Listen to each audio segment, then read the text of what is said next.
이걸 가르쳐서 북치고 장구친다고 그럽니다. 제가 특송하고 제가 설교하고 그러죠. 어쨌든 너무 반갑습니다. 그동안 기도로 협력해 주시고 또 물질적으로 협력해 주셔서 작은 교회가 설 수 있도록 이끌어 주신 것 진심으로 감사를 드립니다. 우리 담임 목사님을 비롯해서 당회와 우리 또 재직들 또 여전도회 남전도회 모두에게 진심으로 감사를 드립니다. 그리고 지난주에는 또 51주년 행사를 하셨다고 하는데, 이제 51주년이 아닌 이제 60주년, 100주년, 아니 주님이 오시는 그 날까지 여러분이 맡고 있는 사명 최선을 다해서 감당하실 때에 이 교회는 든든하게 서가는 교회가 될 줄로 믿습니다. 몸은 떨어져 있지만은 저도 협력하는 교회이고 또 이렇게 늘 연락해 주시고 또 이렇게까지 초대해 주셨으니 그 전에도 물론 기도를 했는데 더 열심히 저도 힘 닿는 데까지 기도하겠습니다. 아무튼 초청해 주셔서 너무 감사를 드립니다. 제가 목포에서 왔거든요. 네, 목포에서 왔는데 그렇게 피곤하지가 않아요. 왜냐하면은 사랑하는 사람을 만난다라는 기대가 있었기 때문에 피곤하지가 않습니다. 여러분들에게 하나님의 말씀을 증거하면서 또 얘기하면서 찬양하면서 한다 하더라도 1시간이 지나고 2시간이 지난다 하더라도 시간 가는 줄 모르겠어요. 왜냐? 사랑하기 때문에. 그렇죠? 주의 이름으로 사랑하고 축복드리겠습니다. 오늘 말씀을 한번 그래도 보도록 하겠습니다. 여기 우리가 잘 아는 시편의 말씀이죠. 복이라는 단어가 등장을 하죠. 그리고 6절에서는 망한다라는 단어가 또 보이죠. 그러니까 복으로 시작해서 망하는 것으로 끝납니다. 이래서는 안 되겠죠. 성령으로 시작을 했으면 성령으로 끝나야 되겠죠. 성령으로 시작해가지고 육신으로 망하면 안 되겠죠. 근데 여기에서 복을 얘기하고 망한다라는 것을 얘기하고 있는데요, 우리가 일반적으로 생각하는 것은 어떤 겁니까? 그냥 보편적으로 세상 사람들이 상식적으로 생각하는 그런 복으로 오늘 말씀을 또 이렇게 그릴 수 있어요. 근데 세상이 말한 복은 말 그대로 많은 것을 복이라고 말하죠. 많이 가지는 것도 복이고, 또 많이 가졌기 때문에 복이고, 또 많이 가질 수 있는 자리에 앉아 있기 때문에 그것도 복이고, 또 많은 것들을 소유할 수 있는 어떤 조건을 갖추고 있기 때문에 그것도 복이다, 이렇게 얘기를 하죠. 그런데 오늘 말씀은 그런 복이 아니거든요. 오늘 말씀은 우리가 생각하는 어떤 물질적인 복, 물량적인 복을 얘기해 주는 것이 아니고 관계 개념이다. 관계. 어떤 관계를 통해서 또 누구와의 관계를 통해서 얻어지는 것이 있는데 그게 바로 복이다라고 시편 기자는 말씀을 해주고 있는 것이죠. 부부가 관계가 좋지 않으면 어때요? 힘들죠. 그래서 궁궐에 살아도 힘들고 좋은 차를 끌고 다녀도 힘들고 그렇습니다. 그래서 집에 나오면 집에 들어가기도 싫고 그렇잖아요. 왜냐하면 관계가 좋지 않기 때문에 그냥 싫은 거예요. 그래서 밖으로 이렇게 돌아다닐 수밖에 없는 것이죠. 그래서 내가 뭘 많이 가졌다고 해서 행복하고 덜 가졌다고 해서 덜 행복하고 이게 아니라는 거죠. 여러분, 우리 인간은요, 하나님께서 창조하셨을 때 아주 너무나도 값지게 만드셨어요. 그러니까 인간은 이 세상의 어떤 것보다 귀하게 우리를 만들어 주었다라는 거죠. 그래서 여러분, 우리 인간은 너무나도 그렇게 귀하게 만들어 주었기 때문에 이 세상의 전부를 가진다 하더라도 나는 만족해요, 만족 안 해요? 만족할 수가 없는 거예요. 왜냐?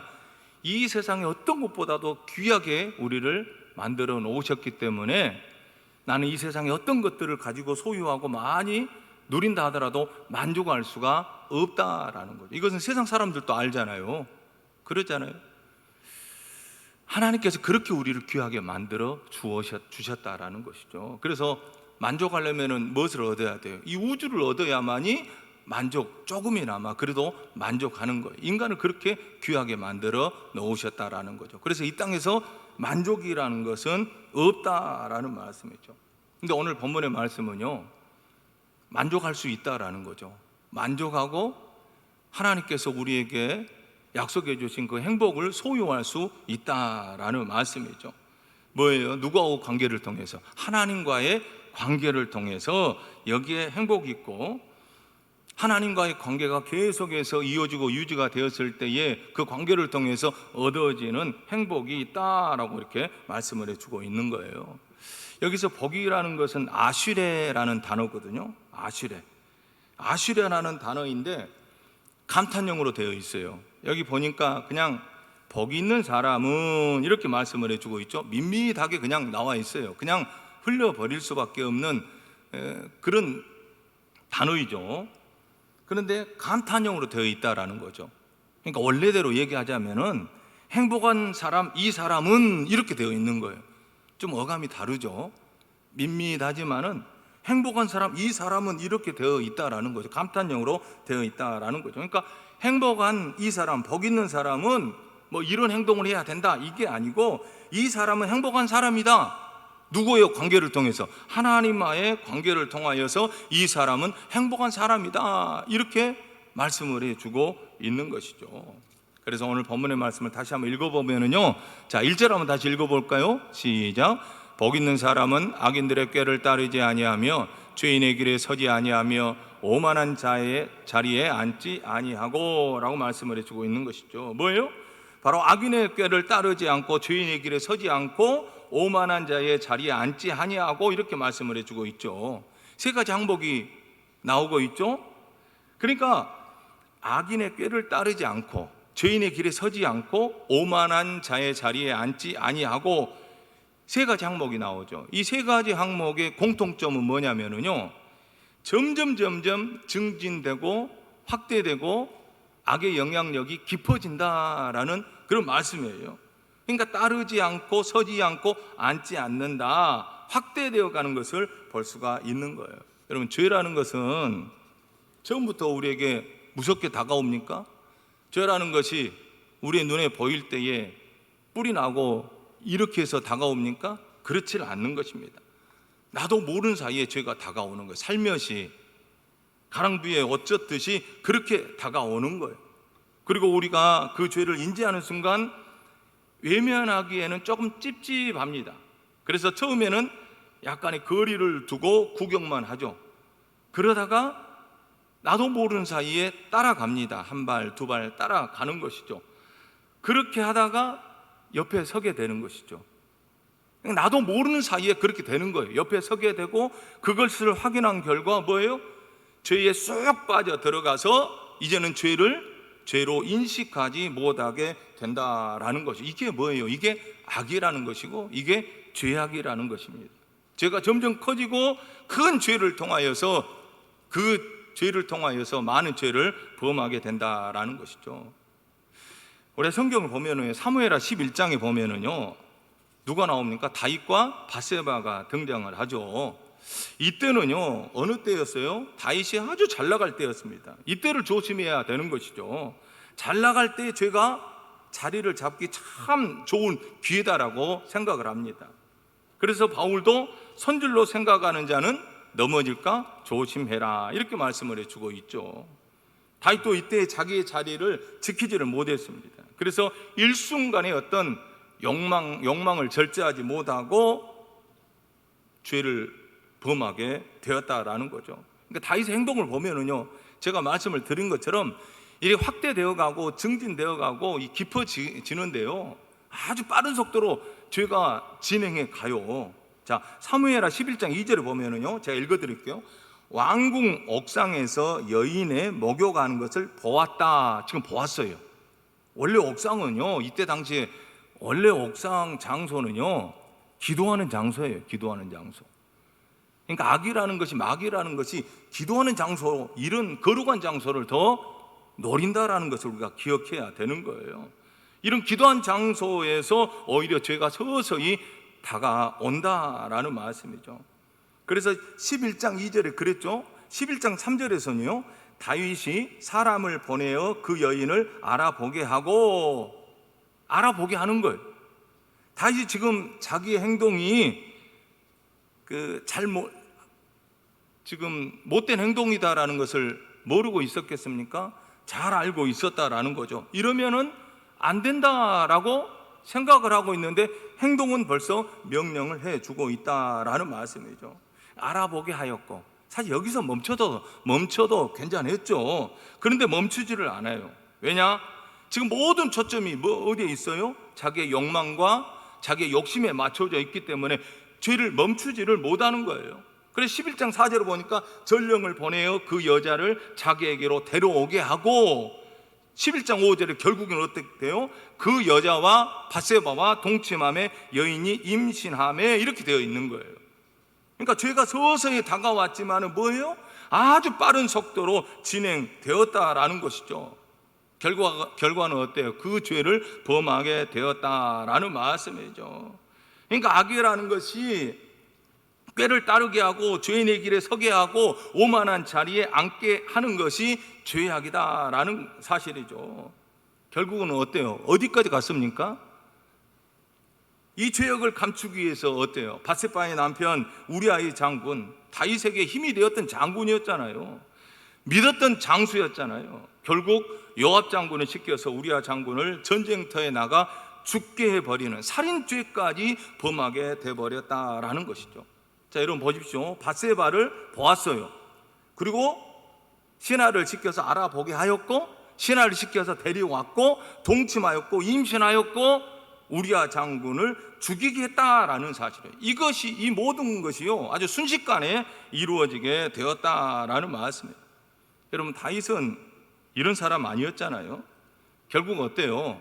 밧세바에게서 태어난 첫 번째 아이는 다윗이 그렇게 금식하고 울고 침상이 젖을 정도로 울면서 기도했지만 결국은 7일 만에 그 아이의 생명이 끊어져 버리잖아요. 여러분, 하나님의 말씀을 잊어버리고 하나님과의 관계가 삐뚤어져 버리면은요, 다윗이라 하더라도 행복의 길에서 벗어나고 악한 길로 행하게 된다라는 것을 우리가 기억해야 되는 거예요.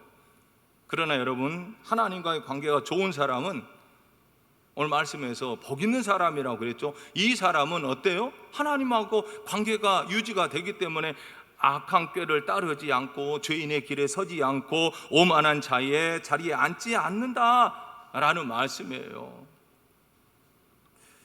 또 두 번째 보면은요, 어떤 긍정적인 적극적인 명령을 주셨는데, 행복한 사람 이 사람은, 말씀드렸죠. 행복한 사람 이 사람은 뭐냐? 자, 2절에 한번 같이 읽어볼까요? 시작.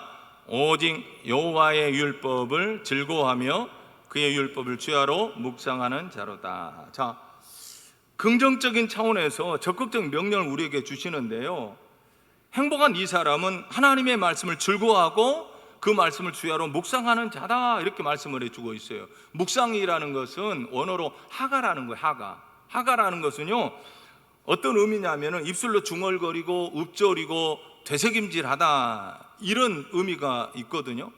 그러니까 히브리인들의 그 토라 종교 교육의 전형적인 모습이 바로 이 모습이에요. 그러니까 하나님의 말씀을 즐거워하고 어때요? 그 말씀을 늘 읊조리고 되새김질하는 자, 이런 자들이 바로 하나님과의 관계를 유지할 수 있는 자다라고 말씀을 해주고 있는 거예요.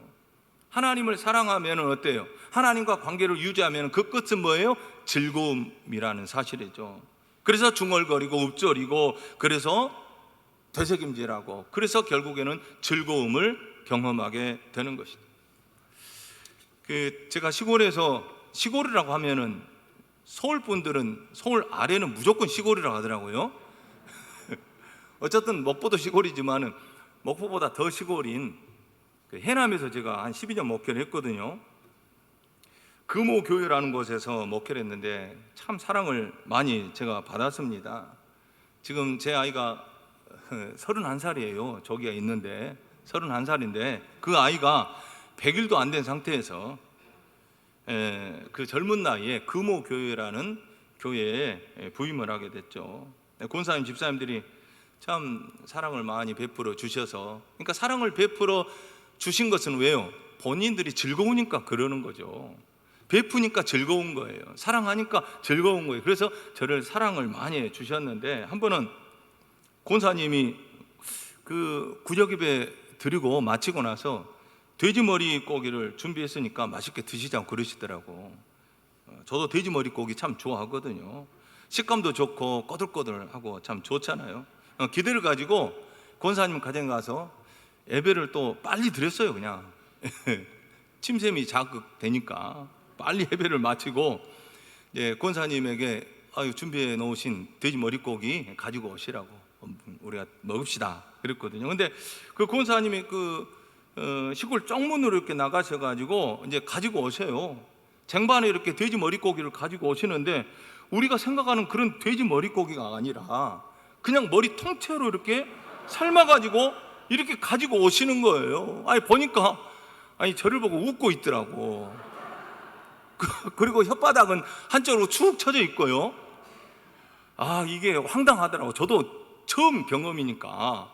돼지 머릿고기라고 하면은 일반적으로 꼬들꼬들한 그 정돈된 그런 고기를 우리가 생각을 하잖아요. 저도 그렇게 생각을 했거든요. 근데 웃고 있는 돼지 머리 통째로 가지고 오셔가지고 저한테 이렇게 내미는 거예요. 참 황당했는데 그 권사님이 더 황당한 것은 저희가 그러시더라고.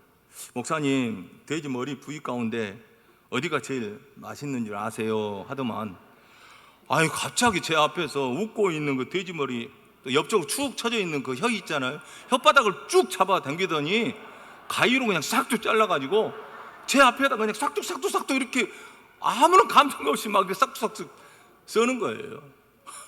그리고 드시라고. 근데 제가 먹었겠어요? 안 먹었겠어요? 먹었지. 근데 먹는데 또 부드럽고 맛있더라고요. 먹었는데요.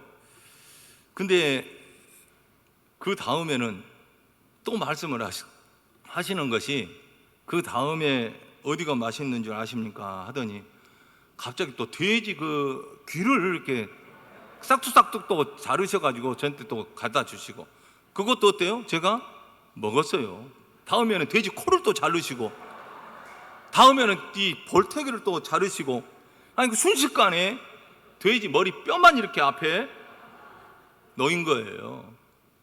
권사님이 저한테 그러시더라고. 제가 하도 맛있게 잘 먹으니까 목사님 다음에도 또 준비하겠습니다 그러시더라고. 됐다고. 괜찮습니다 라고 했어요. 그분들의 사랑이죠, 사랑. 또 한 번은요, 사택에서 쉬고 있는데 어떤 집사님이 문을 두드리셔요.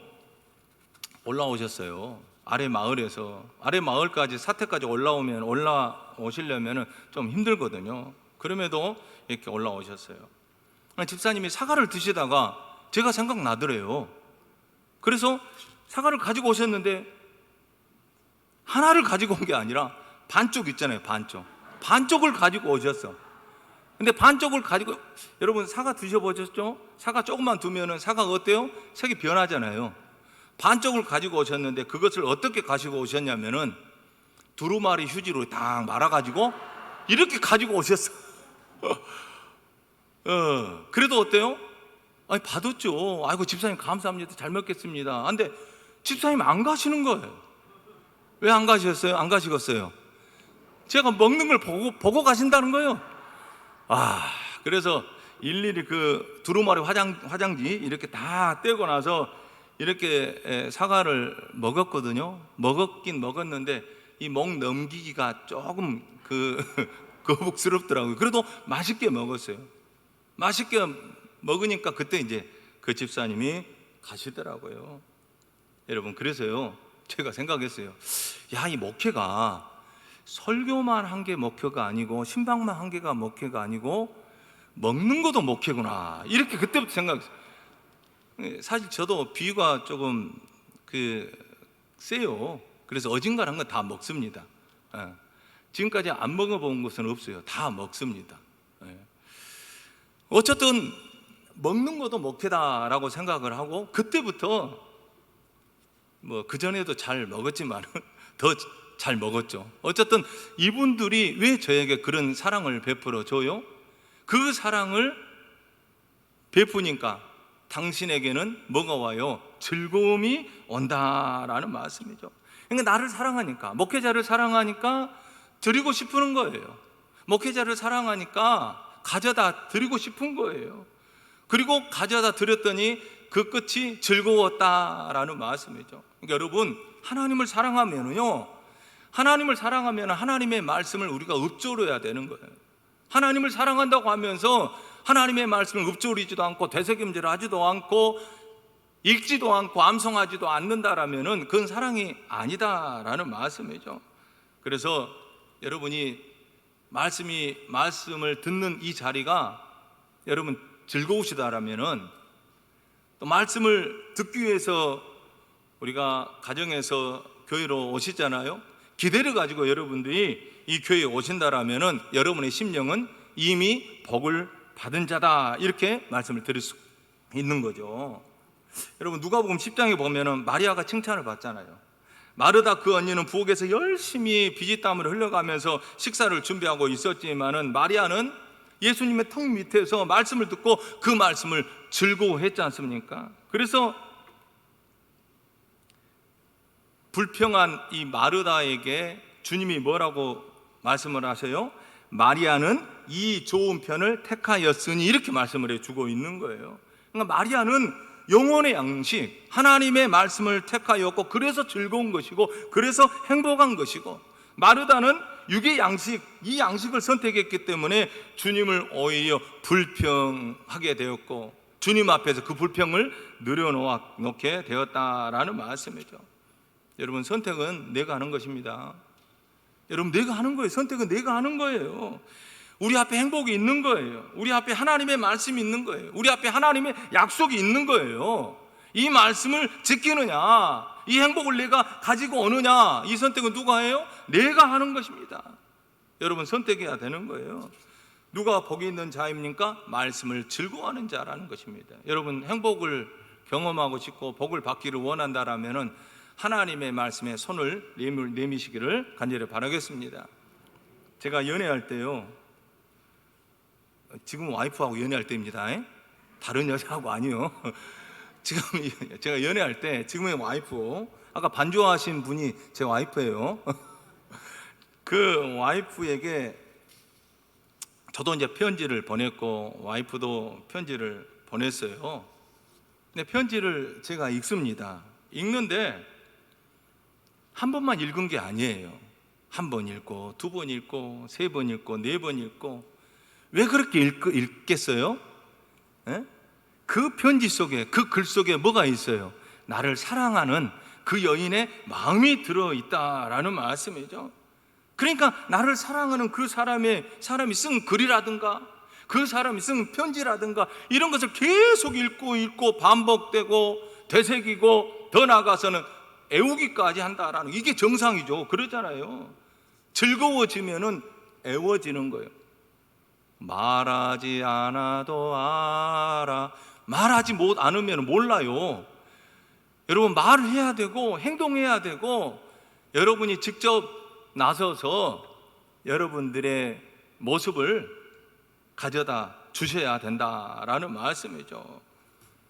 그러니까 여러분, 하나님을 사랑하신다라고 여러분 스스로가 다짐한다라면은요, 하나님의 말씀을 읊조리시고 즐거워하시고 반복해서 계속 그 말씀을 즐거워하면서 바라보시기를 간절히 바라겠습니다.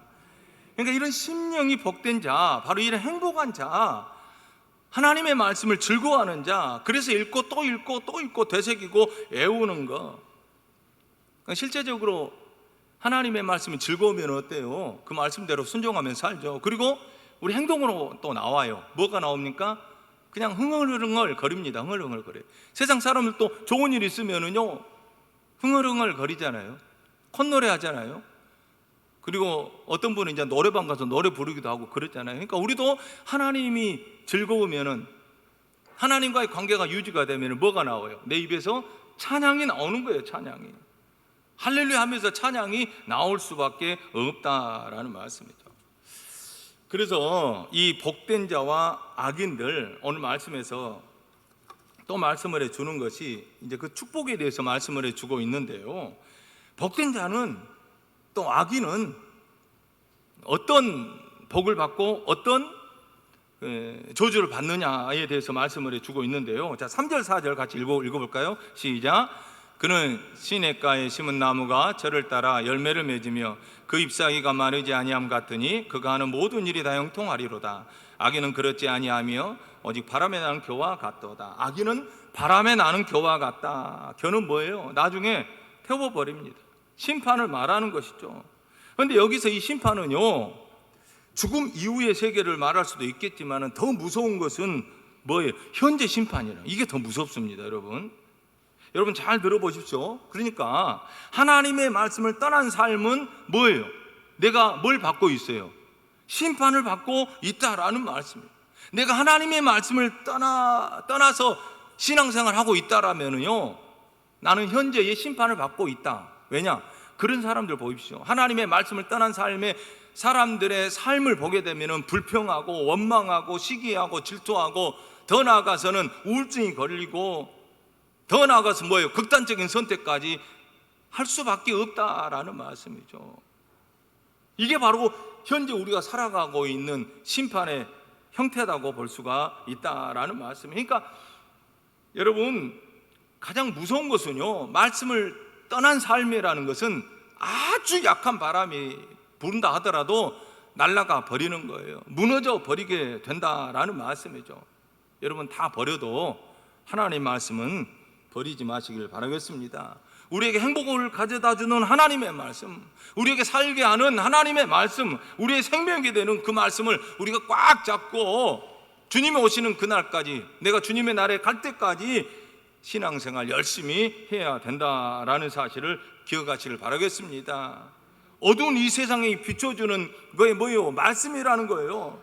내 앞에 캄캄할 때 그 어둠을 해결해 주는 게 뭐예요? 말씀이라는 거예요. 시편 119편 105절에 주의 말씀은 내 발의 등이요 내 길의 빛이니이다, 이렇게 말씀을 해주고 있는 거예요. 그러면 복된 자는 어때요? 시냇가에 심은 나무가 철을 따라 열매를 맺으며, 이게 복된 삶이라는 거예요. 이게 뭐냐면 사망에서 생명으로 옮겨지는 인생을 살게 된다라는 거죠. 여기서 보면은요, 심다라는 것은 우리가 쉽게 말해서 심다라고 하는데 원래 의미를 보게 되면은 심기운 나무다라는 의미입니다.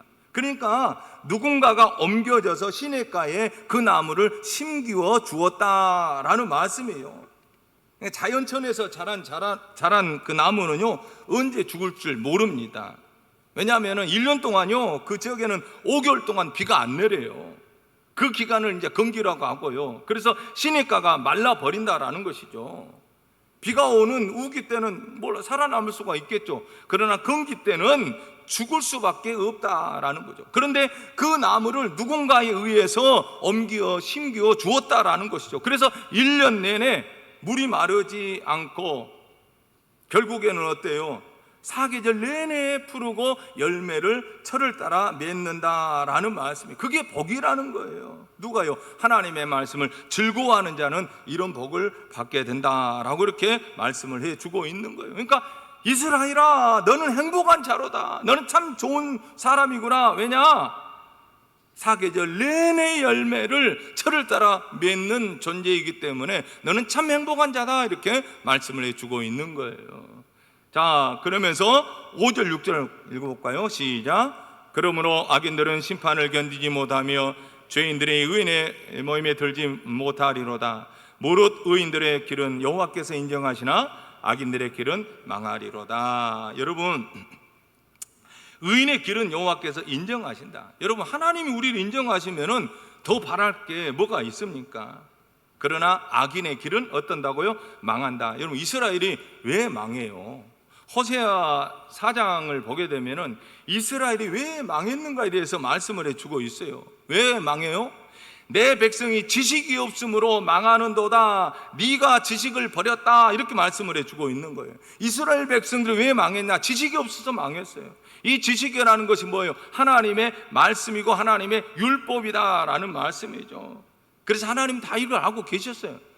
그래서 여러분, 모세에게 모압 평지에서 3번의 설교를 통하여서 그들에게 교훈해 주었는데, 그 가운데 가장 중요한 부분이 뭐냐면요, 신명기 31장 10절 11절을 보니까 하나님이 모세에게 이렇게 말씀을 해 주었어요. 그래서 모세가 이스라엘 백성들에게 명령을 해 주고 있는 거죠. 그게 뭐냐면요, 모세가 그들에게 명령하여 이르기를 매 7년 끝에 곧 면제년의 초막절에 온 이스라엘이 내 하나님 여호와 그가 택하신 곳에 모일 때에 이 율법을 낭독하여 온 이스라엘이 듣게 하고, 이렇게 말씀을 해주고 있어요. 그러니까 적어도 7년에 한 번씩, 안식년에 한 번씩 하나님의 말씀을 낭독하고 이스라엘 백성들에게 듣게 해야 된다라고 말씀을 해주고 있어요. 근데 이스라엘 역사 가운데에 이런 일들이 있었습니까? 없었다라는 것입니다. 언제 있었어요?